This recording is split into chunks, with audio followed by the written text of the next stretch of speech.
Everyone, अस्सलाम वालेकुम, welcome to जोर का जोर। This is Rabia Shahid. कल पहला मैच था गाइस, एक्साइटमेंट लेवल बहुत ज़्यादा हाई था। बारिश ने डिले भी किया मैच, लेकिन मैच दोबारा से स्टार्ट हो गया।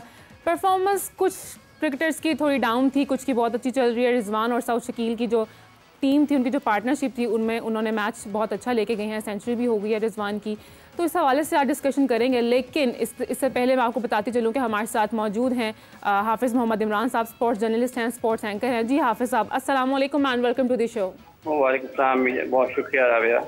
हाफिज़ साहब, सबसे पहले तो क्रिकेट की बात मैं आपसे करूंगी, लेकिन जो रोनाल्डो ने एक नया रिकॉर्ड कायम किया है जी, 24 घंटों में 15 मिलियन उनके सब्सक्राइबर्स यूट्यूब पे हुए। उन्होंने मिस्टर बीस्ट का रिकॉर्ड तोड़ा है। तो क्या आपको लगता है कि इस रोनाल्डो की जो ये एक इनिशिएटिव था, उन्होंने एक अपनी फील्ड से हट कर सब यूट्यूब पर वो आए हैं, तो क्या आपको लगता है कि हमारी जो हमारी पाकिस्तानी टीम है उसके ऊपर इसका कोई इम्पैक्ट पड़ सकता है? आपकी क्या राय है इसके ऊपर? देखिए, बात यह है कि उन्होंने कल रिकॉर्ड तोड़ा कि 1 घंटे के अंदर अंदर उनके 1 मिलियन सब्सक्राइबर्स हुए यूट्यूब पर। और इससे पहले जो रिकॉर्ड था वो मेरा ख्याल है साउथ कोरियन आर्टिस्ट हैं, सिंगर हैं, उनका था। रोनाल्डो के इस वक्त भी इंस्टाग्राम के ऊपर सबसे ज्यादा जो हाईएस्ट फॉलोअर्स हैं वो उन्हीं के हैं। और वो डिजिटल जो प्लेटफॉर्म्स हैं उनके ज़रिए खासा राब्ते में रहते हैं अपने जो परस्तार हैं उनके साथ जी। तो आप क्योंकि वो यूट्यूब पर नहीं थे, तो your.cristiano मेरा ख्याल है उनका यूट्यूब चैनल है, और उस पर लोग धड़ाधड़ उनको फॉलो कर रहे हैं, सब्सक्राइब कर रहे हैं, क्योंकि जी जी हाफिज़ साहब, गैर मामूली चीज़ है। वो एक टॉप एथलीट हैं दुनिया के, दुनिया भर में उनके परस्तार हैं। फुटबॉल बहुत ज़्यादा खेला जाता है, बहुत ज़्यादा पसंद किया जाता है दुनिया भर में, और अपनी कारकर्दगी के एतबार से, मकबूलियत के एतबार से वो दुनिया के जो चंद 2-3 अगर आप उनको दौरे हाजिर के बेहतरीन एथलीट का नाम लेंगे तो उसमें आपको रोनाल्डो सबसे ऊपर नजर आएंगे। तो हाफिज़ साहब, डू यू थिंक कि हमारे पाकिस्तानी क्रिकेटर्स को भी ऐसा कोई इनिशिएटिव लेना चाहिए ताकि लोग उनसे भी इंस्पायर हों? एक डिफरेंट फील्ड में रोनाल्डो ने कदम रखा है और वो वायरल हैं, तब से लोग उसी के बारे में बात कर रहे हैं। बात यह है कि पाकिस्तान के क्रिकेट बोर्ड का अपना एक डिजिटल प्लेटफॉर्म है, और वो वहाँ पर पाकिस्तान क्रिकेटर्स की जो एक्टिविटीज़ हैं उनको पब्लिश किया जाता है, अपलोड करते हैं वो। लेकिन करंट क्रिकेटर्स की तरफ से कुछ ज़रा मुश्किल हो सकता है, क्योंकि कोड ऑफ कंडक्ट की वजह से या कुछ और ज़राए जो है उनकी वजह से। लेकिन पाकिस्तान के क्रिकेटर्स सोशल मीडिया, यूट्यूब के अलावा इंस्टाग्राम, ट्विटर, एक्स जिसको बोलें, और आप फेसबुक, इन तमाम जगहों पर तो मौजूद हैं प्लेटफॉर्म्स के ऊपर। अब यूट्यूब पर कब कौन आता है इसके बारे में कुछ कहना काबिल वक्त होगा। लेकिन रोनाल्डो की मकबूलियत सिर्फ ये इसी वजह से नहीं है कि वो शायद एथलीट हैं। उनके बहुत सारे ऐसे काम खेल से हट के भी हैं जिसकी वजह से वो लोगों के दिलों में घर किए हुए हैं। वो फलाही कामों में उनकी बहुत हिस्सा है। वो चैरिटी बहुत ज़्यादा करते हैं। चैरिटी के मामले में भी लोग उनको बहुत ज़्यादा फॉलो भी करते हैं, और उनकी जो ओवरऑल एक पर्सनैलिटी है खेल के साथ साथ जो उन्होंने डेवलप हुई है, और जिस तरीके से उन्होंने उसको मेंटेन किया है, जिस तरीके से वो लोगों के लिए काम करते हैं खेल के। जी हाफिज़ साहब, आपको आवाज़ आ रही है? बिल्कुल हाफिज़ साहब, आपकी आवाज़ थोड़ी कट रही है, आप दोबारा रिपीट करेंगे? मैं ये अर्ज कर रहा हूँ कि उनका सिर्फ यही नहीं है कि वो खेल के मैदान में बहुत ज्यादा अच्छे फलाही काम भी बहुत है, कारकर्दगी का मुजाहरा करते हैं, बल्कि वो फलाही कामों में भी चैरिटी बहुत ज्यादा करते हैं। लोग उनको बहुत ज्यादा पसंद करते हैं इस हवाले से। और अभी ये सिर्फ नहीं कि उनकी जो यूट्यूब पर आए हैं तो उसको वो कर रहे हैं। मेरा ख्याल है कि रवां पिछले साल में जो पौधा में जो कमाने वाले खिलाड़ी थे उन मेरा ख्याल है, और उनकी याद नहीं पड़ता, लेकिन शायद बहुत बड़ी आमदन थी डॉलर्स के एतबार से। अगर देखा जाए तो दुनिया के सबसे ज्यादा कमाने वाले खिलाड़ियों में उनका नाम है। अच्छा हाफिज़ साहब, क्रिकेट की तरफ वापस आते हैं। मैं आपसे बात करना चाह रही थी कल के मैच के हवाले से। बड़ी अच्छी पार्टनरशिप रही है रिजवान की और साउथ शकील की, तो उसके ऊपर आपकी क्या राय है? सेंचुरी हो गई है दोनों की, तो क्या कहेंगे पाकिस्तान के लिए?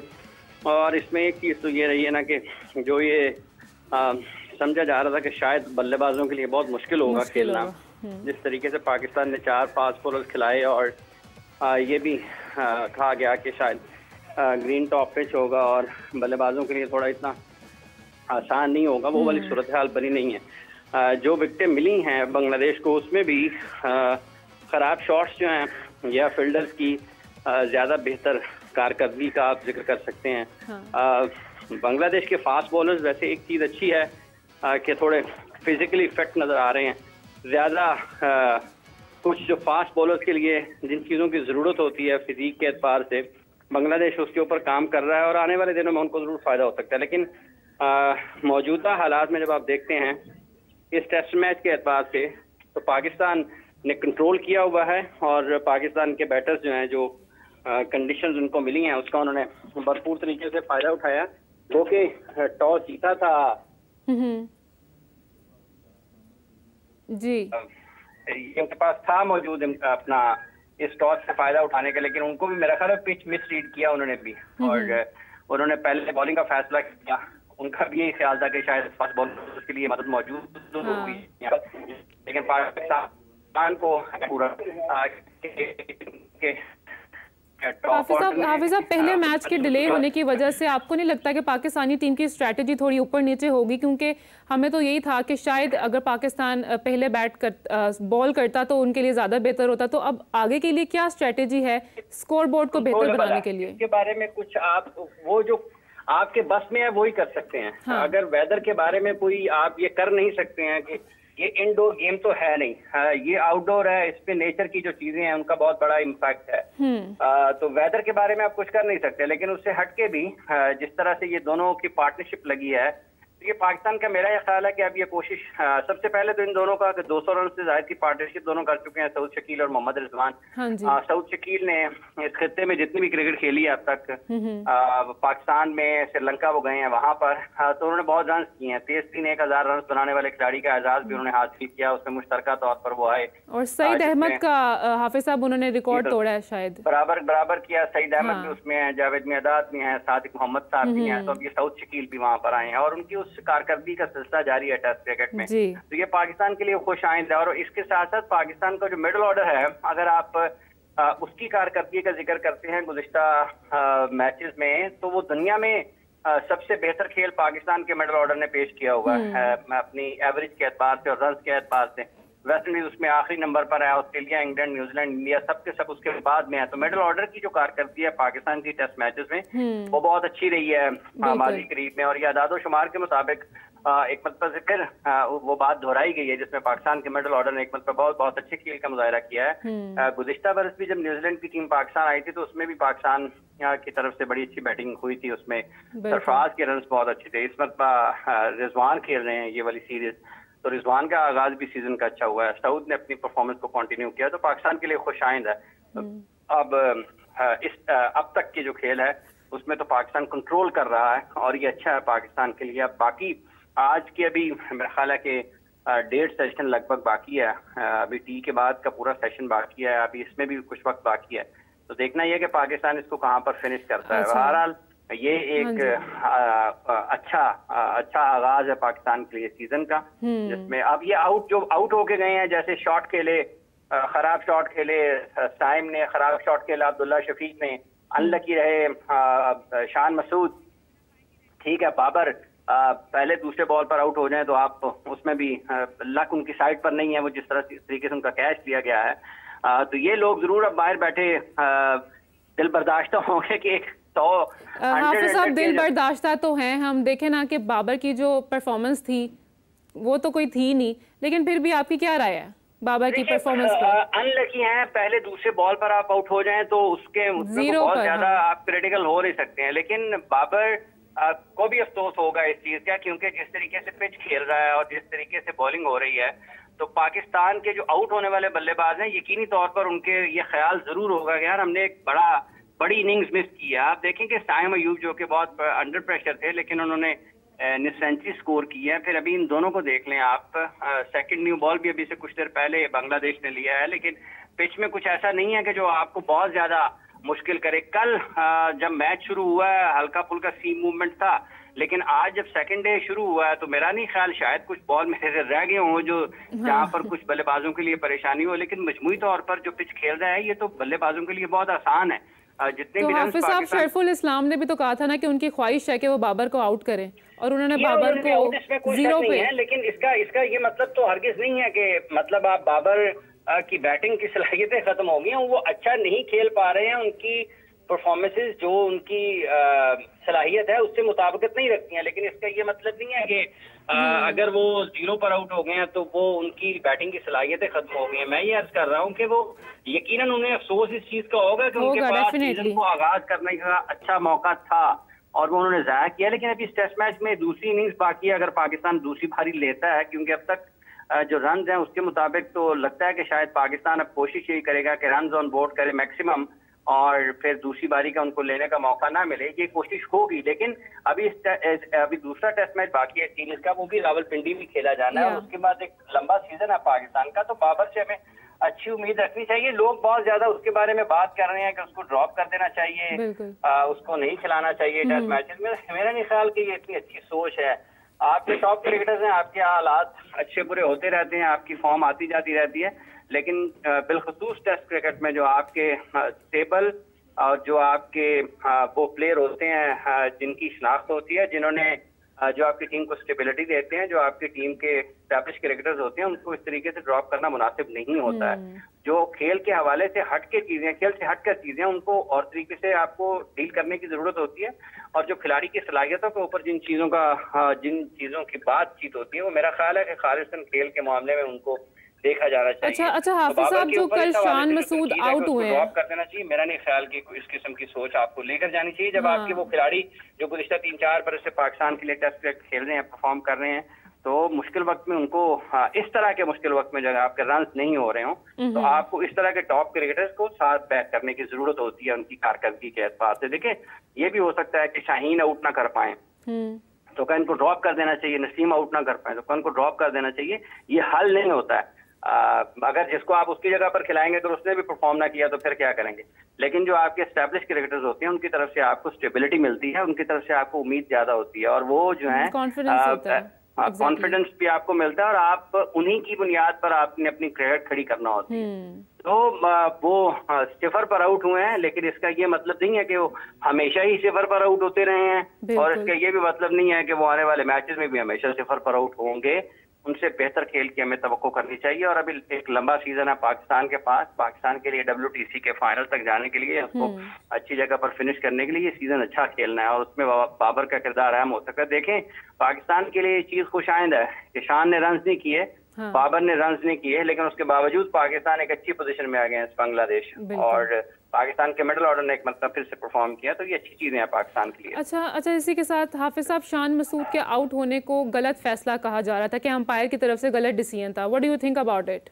देखिए, कल भी हमने इसके ऊपर किया कि वो अनलकी हैं, क्योंकि जब आप उनके उस वक्त जब वो ग्राउंड में खड़े हुए थे, उस वक्त भी उन्होंने अंपायर से उसके ऊपर बहस मुबाहिसा किया, बातचीत की कि ये बॉल बैट को लगा नहीं है, उनके लगा बॉल पैड के ऊपर वाले हिस्से को, और उसके बाद वो विकेटों के पीछे गया है और आउट हुए हैं। लेकिन जब वो बाहर चले गए थे, उस वक्त भी उन्होंने वहां बाहर जाकर भी जब रिप्ले हो रहा था, तो वहां पर भी उन्होंने उसको दोबारा से उस पर अपने ख्यालात का इजहार, मतलब तासुरात जो उनके चेहरे के देखे जा रहे थे, जिस तरह से वो रद्द-ए-अमल दे रहे थे, उसका मतलब यह है कि वो कायल थे इस बात के ऊपर कि उनको बॉल जो है बैट से नहीं टकराया, छू कर नहीं गुजरा।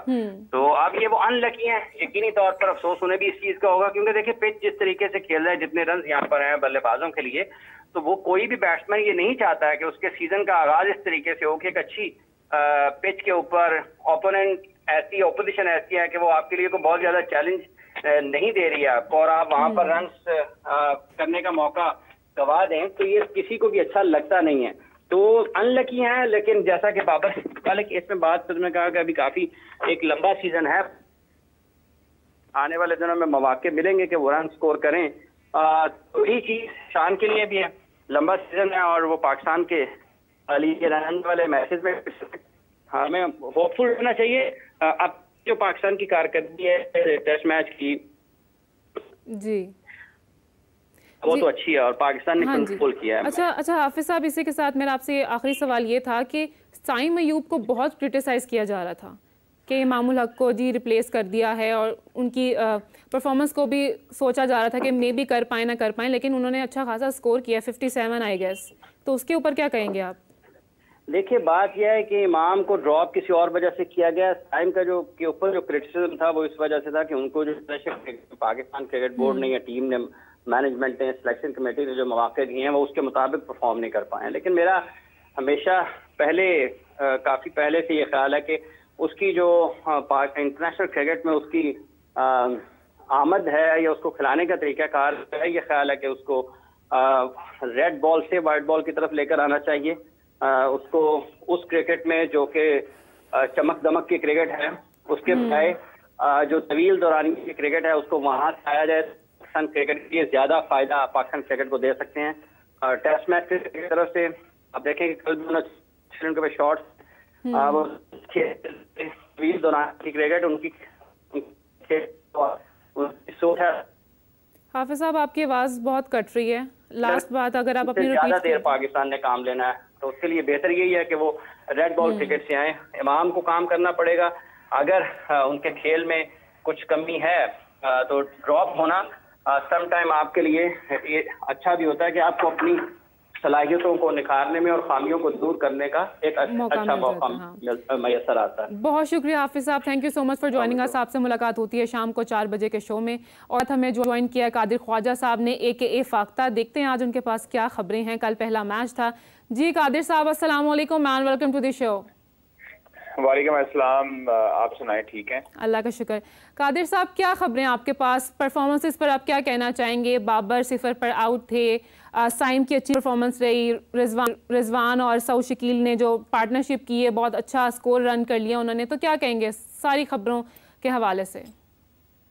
देखें, पाकिस्तान ने जो बैटिंग की है कल, कंडीशन थोड़ी सी ओवरकास्ट थी, जरूर थी, लेकिन उनके बॉलर्स ने बहुत अच्छी लाइन पे बॉलिंग की थी शुरू में, और जिसकी वजह से बाबर भी और उसके बाद अब्दुल्ला शफीक और शान मसूद आउट हुए। शान मसूद का जो आउट था वो जो है वो काफी क्वेश्चनेबल था, कंट्रोवर्सी बनी है और क्वेश्चनेबल है, जिसकी वजह से उन्होंने बाद में जाके बाहर भी स्क्रीन पे देखा और काफी हैरान हुए कि ये आउट जो था वो नहीं बनता था। अलबत्ता 6 रन बनाए शान मसूद ने। 56 जो है वो साइम अयूब जो थे, साइम अयूब और सऊद शकील, उनकी पार्टनरशिप लगी। देखिए, जब 3 विकेटें गिरती हैं उस टाइम पे आपको जो है वो आराम से खेलना होता है, लेकिन कहा जरूर ये गया था कि इंटेंशन जो है वो आपने तेज शो करनी है, अग्रेसिव अप्रोच के साथ आना है, जिसकी वजह से शुरू में मुझे लगता है कि शान मसूद, अब्दुल्ला शफीक, हालांकि 14 गेंदें खेल चुके थे अब्दुल्ला शफीक भी, सिर्फ 2 रन बनाए। और बाबर आजम का जो है वो काफी हद तक इस वक्त बैड पैच चल रहा है।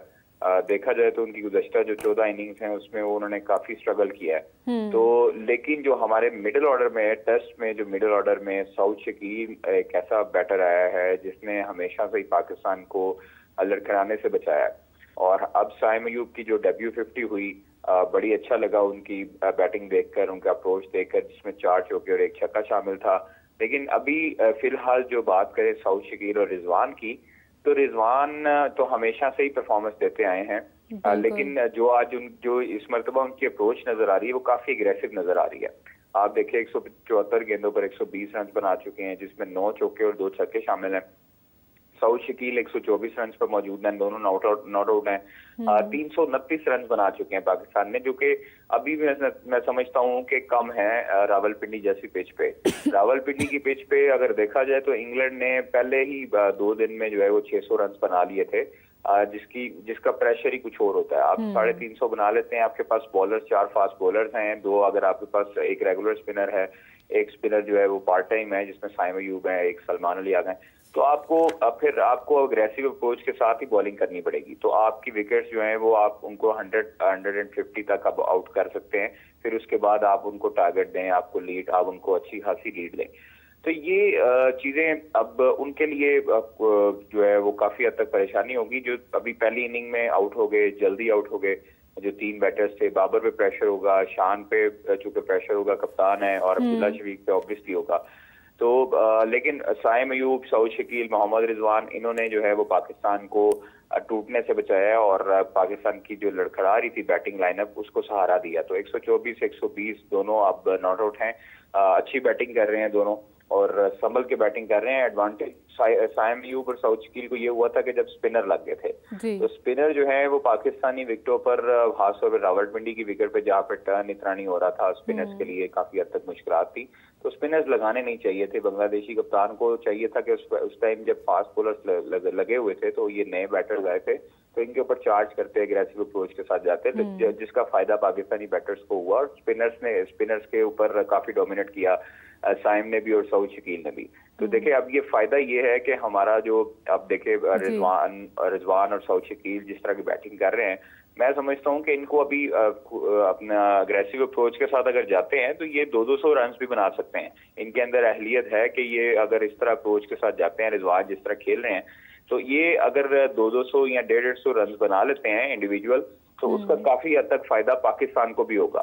और उस ऑब्वियसली सेकंड इनिंग में देखें प्रेशर होता है, आपने जब ट्रेल जो है वो करनी होती है, कवर करना होता है स्कोर को, उस वक्त आपको काफी हद तक प्रेशर होता है।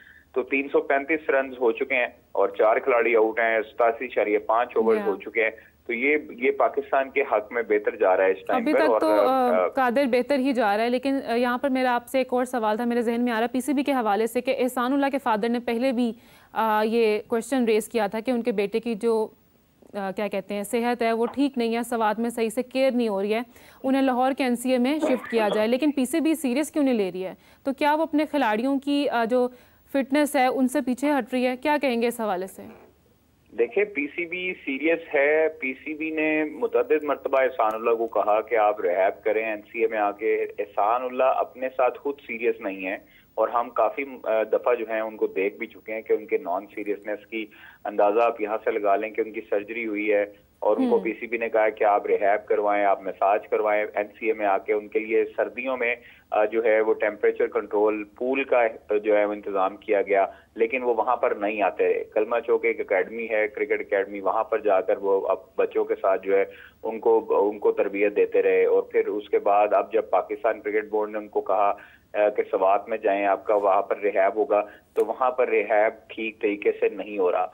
आप ये देखें कि उनके वालिद के साथ मैंने गुफ्तगू की थी गुज़श्ता हफ्ते में, और उन्होंने हमारे साथ गुफ्तगू में कहा कि रिक्वेस्ट की कि chairman Pakistan cricket board Mohsin Naqvi साहब से रिक्वेस्ट की कि वो प्लीज एहसानुल्लाह को लाहौर में शिफ्ट करें और लाहौर में रिहैब करवाएं। डॉक्टर जो है सवात का अच्छा नहीं है, मेरा बेटा जो है वहां पर जाया हो रहा है। तो ये उनके अल्फाज थे एहसानुल्लाह के वालिद के। और जब पाकिस्तान क्रिकेट बोर्ड को इस चीज का इल्म हुआ, जब उनके वालिद का जो है वो जो इंटरव्यू था वो वायरल हुआ सोशल मीडिया पे भी, तो उस वक्त जो है वो फिर एहसानुल्लाह के साथ रब्ता किया गया पाकिस्तान क्रिकेट बोर्ड की तरफ से। तो एहसानुल्लाह ने उनको कहा कि जी नहीं, वो मेरे वालिद जो हैं, जो हमें सोर्सेज बताते हैं कि जी वो एहसानुल्लाह ने कहा कि मेरे वालिद जो हैं वो अब ज्यादा उम्र के हो चुके हैं, उनको अंदाजा नहीं है चीजों का, तो इसलिए मेरा रिहैब बिल्कुल स्वात में बिल्कुल ठीक जा रहा है। तो ये तो देखें, उसके बाद वीडियो भी उन्होंने जारी की एहसानुल्लाह ने, और उसमें उन्होंने कहा कि जी एक शख्स था, अपने वालिद का जिक्र नहीं किया, अपने वालिद की जो स्टेटमेंट थी उसको उन्होंने नफी किया, और उन्होंने कहा जी एक शख्स में मीडिया पे बयान चल रहा था कि मेरा रिहैब ठीक नहीं हो रहा, मेरा रिहैब बिल्कुल ठीक हो रहा है, मेरी कोनी भी बैंड हो रही है, मैं बिल्कुल रनिंग भी कर रहा हूँ, मैं बॉलिंग भी स्टार्ट कर दी है, मेरी फिटनेस भी ठीक है। तो वो आना नहीं चाहते, वो अपने साथ खुद सीरियस नहीं है। आप उनको मुतअद्दिद मरतबा मुल्तान सुल्तान के कैंप में देख लें या बाहर पाकिस्तान के इवन कैंप में देख लें, अपनी सर्जरी, अपनी जो कोनी की उनकी जो थी इंजरी, उनको बिगाड़ने वाले वो खुद हैं। आप हसन अली की बात कर रहे हैं कादिर? मैं एहसानुल्लाह की बात कर रहा हूं। लेकिन कादिर, हसन अली भी तो इंजर्ड है ना, पीसीबी ने उनको भी बिल्कुल इंजर्ड है, निगलेक्ट किया। बिल्कुल इंजर्ड है, हसन अली बिल्कुल इंजर्ड है। मैं ये एहसानुल्लाह की बात कर रहा था। अब हसन अली की तरफ आता हूँ, तो हसन अली जो हैं उनकी अब जो उनका हुआ काउंटी जो में वाकवेशायर में वहां पर खेल रहे थे, वहां पर जो है उनका ये मसला हुआ इंजरी का, और वो वापस पाकिस्तान आए।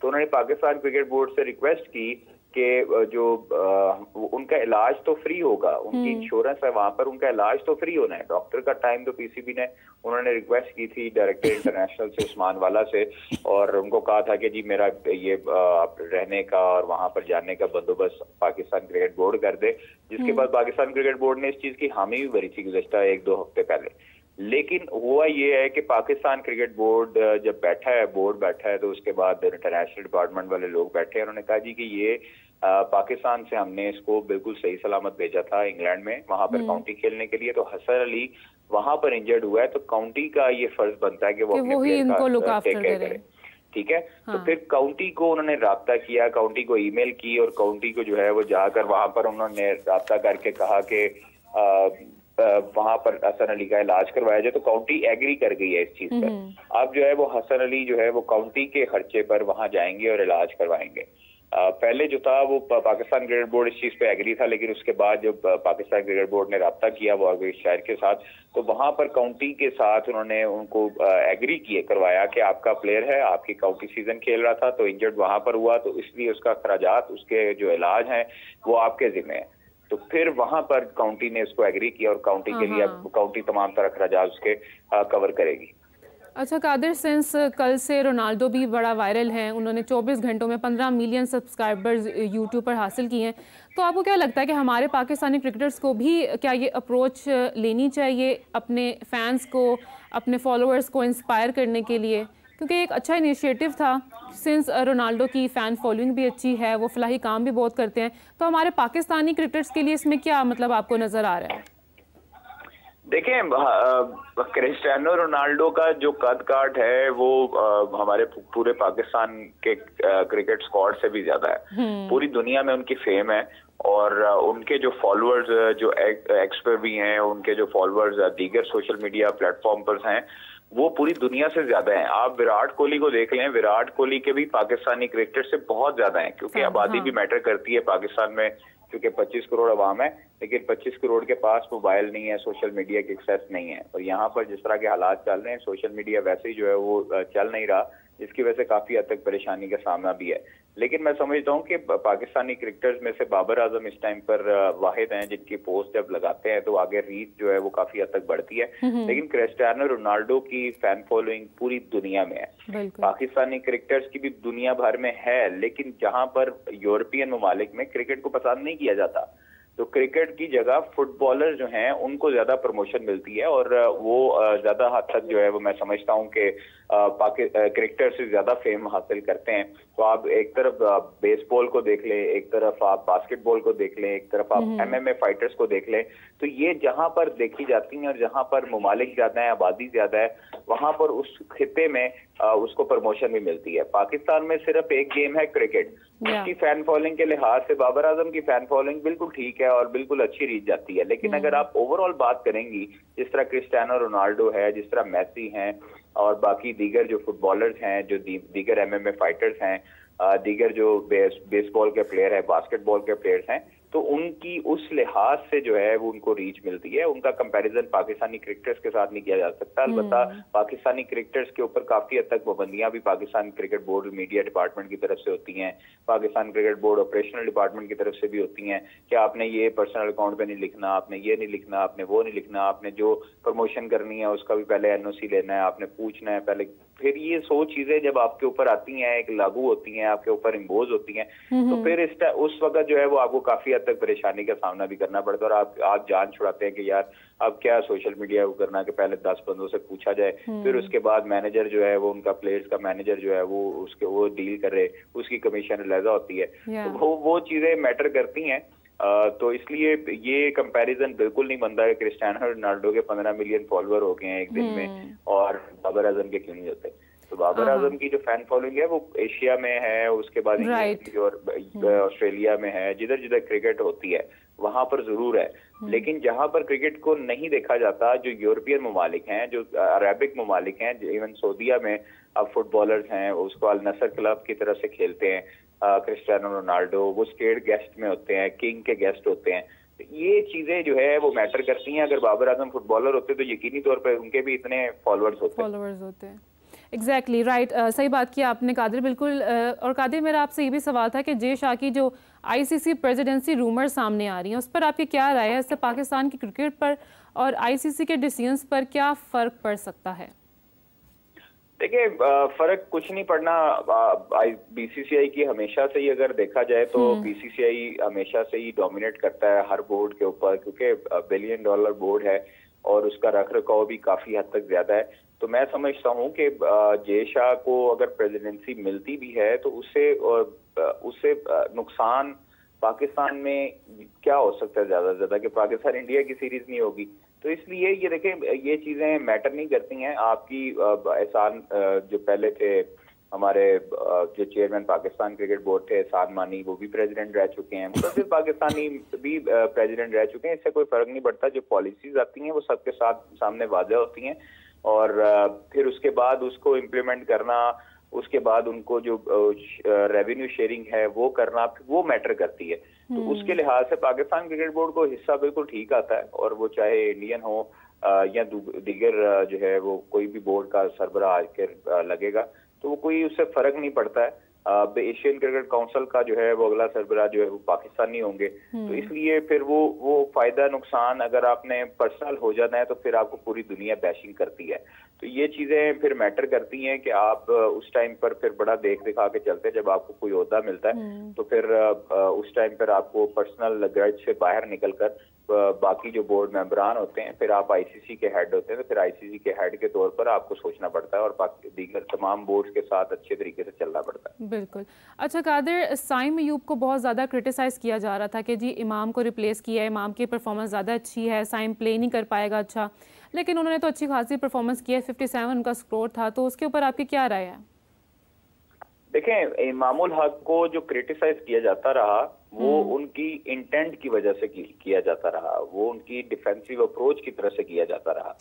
लेकिन अगर साइम अयूब का देखिए, साइम अयूब का मुआवजा इमामुल हक से नहीं किया जा सकता। वो हुरैरा के साथ था, हुरैरा को चांस देना था तो इमामुल हक को थोड़ा सा रेस्ट करवाया गया। अच्छा। साइम अयूब तो पहले से ही प्लान में थे, तो इसलिए आप देखें कि अगर साइम अयूब की बात करें इमामुल हक के साथ, तो इमामुल हक अगर खेल रहे थे, उनको डिफेंसिव अप्रोच थी, या जैसन गिलेस्पी कहते थे कि आप तेज नहीं खेलते, स्लो खेलते हैं, तो साइम अयूब की भी अगर आप बात करें तो 98 गेंदों पर 56 है, 57 का स्ट्राइक रेट है। तो इतने ही स्ट्राइक रेट से इमामुल हक भी जो है वो खेलते रहे।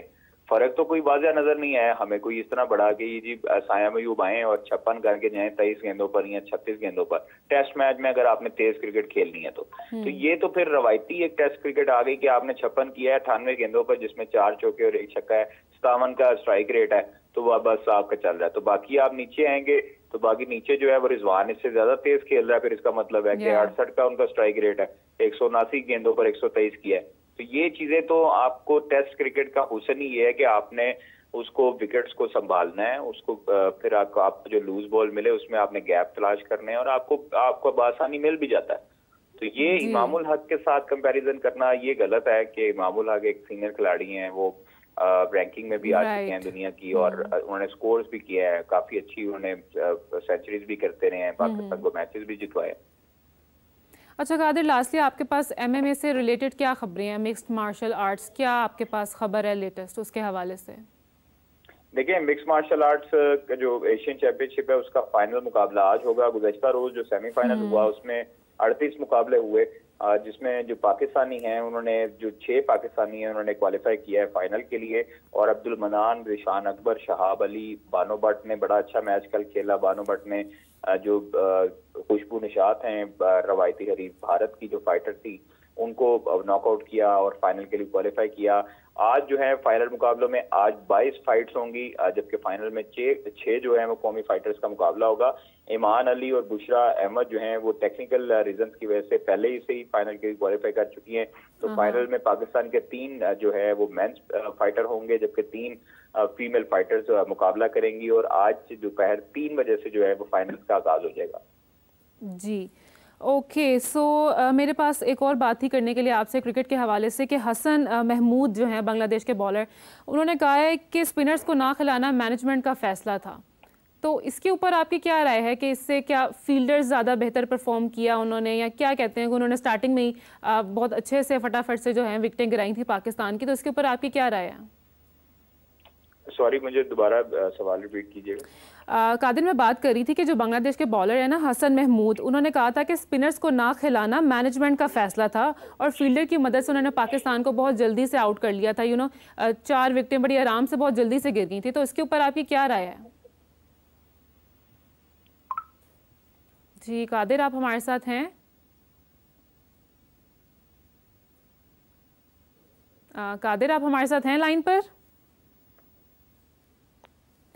मेरे ख्याल में कॉल ड्रॉप हो चुकी है।